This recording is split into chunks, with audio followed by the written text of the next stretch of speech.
si eta nanaonannya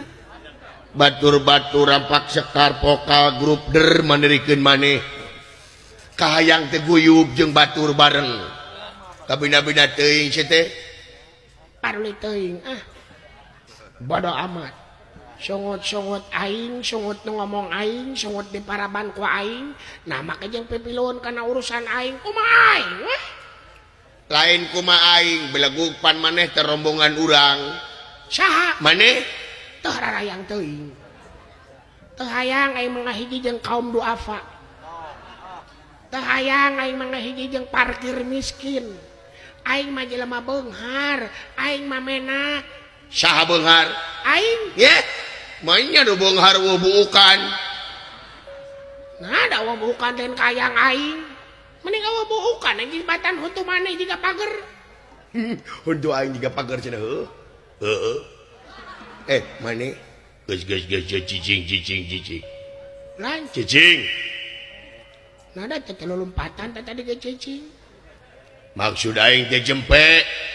oh jempe mun kita tadi jempe gitu da abdi mah jelema nurut lamun cek dunungan jempe abdi mah jep sungut teh tara ngomong deui tara saya mah lamun situ ditita jempe teh hayo we ngocomang sagala diomongkeun abdi mah moal nurut ka dunungan lamun cek dunungan jempe jep sungut teh kawas dikaput tara ngomong deui abdi mah tara lamun situ ditita ngomong teh ganeng sagala diomongkeun abdi mah sia nu ganeng teu tedek jempe sasungut teh ae ini serba salah aing bongko aing tadi carek jempe tapi dicarekan wae da sia ganeng ganeng Gusti tarik di malalaunan ai namalang kadunungan teh sia jurig teh sia nya bawahanana jurig dununganana genderuwo aduh eta luar kasaha si nyebut genderuwo teh ha wani sakitu mah kasaha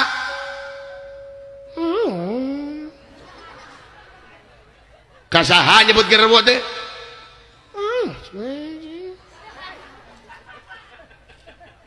nya kadunungan coba dikepret si aing jadi takis aduh sia teh ngalawan ka aing kalau nyengkit sanes ngalawan ada kepret teh nyeri nya ditakis malik-malikeun sia ngomong teh jadi balikeun mah tutung aduh aing aduh ampun hayang nonyok yang kasih itu tuh mana mah yang nonyok aing mah yang ngadek kasih teh tah si goblok meni mumul eleh sia goblok ngomong teh hah meni mumung eleh ngomong teh yang tibatan eleh omong leuwih aja ngajual imah aing ngan ngontrak wae goblok itu aya naon ieu teh teu aya naon-naon lain ka sia ye pangna dikumpulkeun teh kaula aya perlu nyaeta urang ayeuna urang init ka anu kasebut leuweung kerendayana bade naon ulah dibeja-beja rek maehan jelema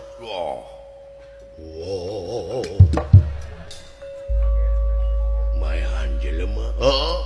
saha raja Astina ngaranna Pandu Dewanata sabab naon eta teh kapungkurna geus maehan dunungan urang baheula nyaeta Prabu anu kasebat Kala Maruci dah eta jelemana kabeneran ayeuna aya keur dileuweung kernapaan hiji kepongpong nyaeta anakna anu can lahir anu can kaluar ka dunya ai lahir mah geus ngan kabulen kulamat 12 tahun nepi ka ayeuna kitu ya ayo urang ini salaran rancepan urang payahan eta Pandu Dewanata sae mangga ulah aya ditinggalkeun sae mangga init sae mangga ayo duh anjir lah ngaburi nyai mata ampun naon mun aing nganying ka ngabeletak gitu sia nu ngadupa ka aing sia nu ngamak balagug teh weh goblok samani rawas naon eta teh dunungan belegug nyaho aing oge nah atuh kadunungan teh meuli campelak Nah hari dunungan salah rek diantep. Nah pamimpin salah rek diantep. Manehna nu ngadupa ka aing, manehna nu ngamak. Nah ieu hukum teh gunana keur nu leutik wungkul. Nah hukum teh gunana keur nu sangsara wungkul.